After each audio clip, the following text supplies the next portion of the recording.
Okay, so the question is, do we pull permits on properties when we're doing renovation projects? So the answer is always, it depends. What does it depend upon? So number one thing is, are we in an area that requires permits? By the way, I'm shooting this video training my team, and we're being highly efficient, so we're driving down the road doing training.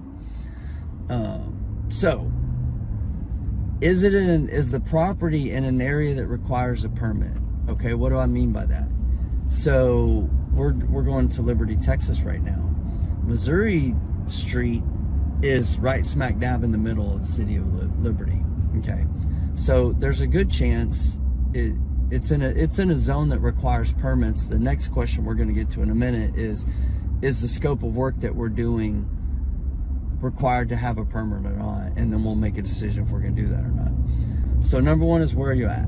So remember I called you about Lone Oak, because I'm like, I'm not sure if this is in the city or there's unincorporated areas that are in the county but not zoned to the city's jurisdiction. So therefore, when you're in the county areas, typically they don't require permits at all.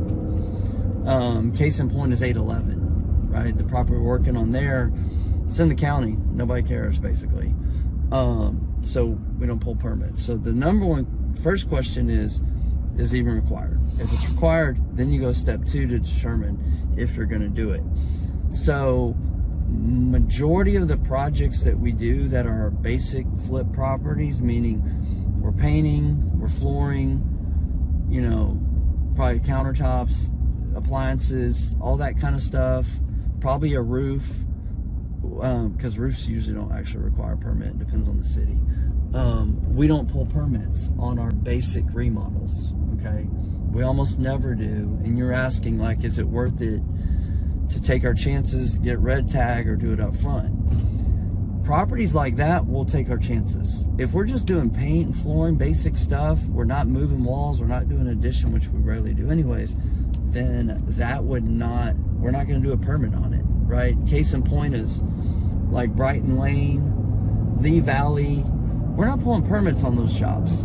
Now Brighton Lane, inspectors stop by because that's a small little incorporated city, and they're super nosy, and they're like, pull a permit. Okay, fine, we'll pull a permit. Luckily, we just got started, so it wasn't a big deal. But jobs like that are basic remodels, we don't do it, okay? If we're in a city, number one, and we are moving walls, load-bearing walls, rewiring the house, completely replumbing the house, doing an addition, those situations, probably yes. Especially addition or load-bearing walls, for sure. Plumbing, that's not a big deal. Rewire, probably so. Probably gonna permit that. So we essentially, we don't want to jeopardize. So let's think about why we would pull a permit or not pull a permit. It's mainly liability. Okay, it's mainly liability, number one. And number two is we don't want to affect the resale of the property, right? Liability is we don't permit something and something bad happens, and they're like, why didn't you do this? Now we're in trouble.